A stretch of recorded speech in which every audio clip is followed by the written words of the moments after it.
Ya, saya nama Buder Marcelinus. Saya lahir tahun 1952, 6 Juni 1952. Kemudian saya asli orang Boro, 1 kilometer dari tempat ini ke arah ke atas. Lalu saya juga bersekolah di Boro ini dari SD, SLTP dan SLTA.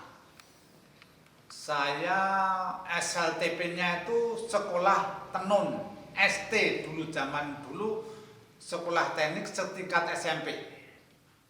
Kemudian saya setelah ST 3 tahun kemudian bekerja untuk melengkapi keterampilan kerja di tenun ini 1 tahun. Jadi ada kelas kerjanya, dan waktu itu memang setengah wajib untuk kelas kerja itu karena untuk memperdalam keterampilan menenun dan segala macam prosesnya. Kemudian tenun ini dibangun awal tahun 38, kira-kira beroperasinya mulai tahun 40-an.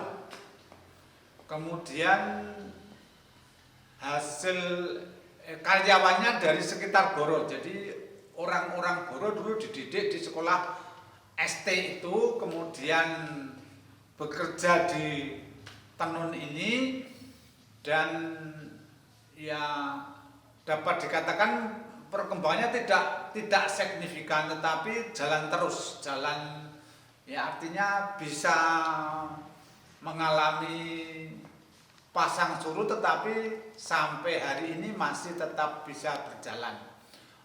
Masa Covid juga masih bisa berjalan.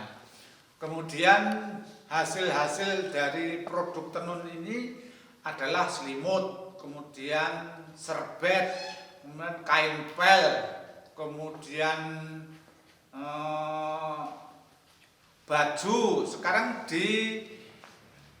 dilengkapi dengan baju-baju yang sudah jadi, itu dijual di showroom sana. Para pelanggan yang masih tetap setia itu adalah rumah sakit sebagian besar, itu sampai di luar Jawa, bahkan sampai NTT, sampai Kalimantan itu masih berlangganan di di pertenunan Boro ini, terutama serbet, pel, dan selimut itu yang sekarang masih eksis, banyak dipesan oleh mereka. Kemudian Kalimantan, Sumatera juga sama. Lalu belum di sekitar Jawa yang menggunakan itu ada yang hotel dan ada yang rumah sakit. Terus mengapa masih bertahan? Ya salah satunya karena masih ada pelanggan yang setia untuk membeli produk-produk di tenun ini. Terus ya cara penjualannya memang masih tradisional. Mereka pesan bisa lewat WhatsApp, bisa telepon ke kantor penjualan itu, nanti terus dikirim ke tempat alamat yang memesan itu. Kemudian setelah barang sampai di sana, biasanya mereka bayar lewat transfer bank.